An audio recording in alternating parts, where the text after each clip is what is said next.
లడ్డూ వివాదం సుప్రీంకోర్టు వ్యాఖ్యలతో కొత్త రూపు సంతరించుకుంది. సీఎం ప్రకటనతో ప్రారంభమై అన్ని రాజకీయ పార్టీ నాయకుల వ్యాఖ్యలు, ఆందోళనలతో రాజకీయ రంగు పులుముకొని వేడి పుట్టించింది. ఒక దశలో సీఎం, మాజీ సీఎంల మధ్య రాజకీయ పోరాటమా అనిపించింది.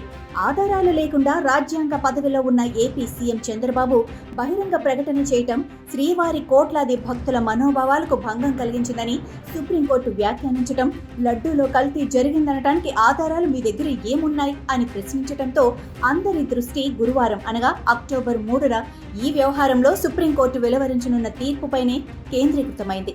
టీటీడీ మాజీ చైర్మన్ వైవి సుబ్బారెడ్డి, సీనియర్ న్యాయవాది సుబ్రహ్మణ్య స్వామి వేసిన పిటిషన్పై సుప్రీంకోర్టు విచారణ జరిపింది. ఆ సందర్భంగా సుప్రీంకోర్టు చేసిన వ్యాఖ్యలతో వైసీపీ శ్రేణులు సంబరాలు చేసుకుంటున్నాయి. సుప్రీం తుది తీర్పు ఇవ్వకుండానే విజయోత్సవాలు జరుపుకుంటున్నాయి. కూటమి క్షమాపణ చెప్పాలని డిమాండ్ చేస్తున్నాయి. అయితే వైసీపీ ముందస్తు సంబరాలను న్యాయ నిపుణులు అడ్డుపడుతున్నారు. తొందరపాటు అని అభివర్ణిస్తున్నారు.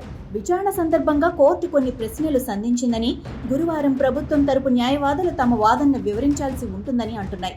కాగా సుప్రీంకోర్టు వ్యాఖ్యల నేపథ్యంలో చంద్రబాబు సర్కార్ హుందాగా వ్యవహరించిందని చెప్పవచ్చు. సుప్రీంకోర్టు వ్యాఖ్యల నేపథ్యంలో లడ్డూ వివాదంపై సిట్ విచారణను నిలుపుదల చేయాలని ఆదేశాలు ఏమీ ఇవ్వలేదు. సీఎం ప్రకటనపైనే వ్యాఖ్యానించింది. అయినా తెలుగుదేశం ప్రభుత్వం సిట్ విచారణ నిలుపుదల చేయాలని నిర్ణయించింది.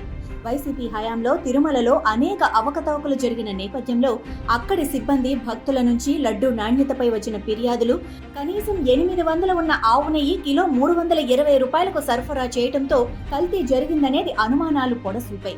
రాజకీయ రంగు పొలుముకున్న ఈ వివాదాన్ని కోర్టు ఎలా పరిష్కరిస్తుంది అనేది వేచి చూడాలి.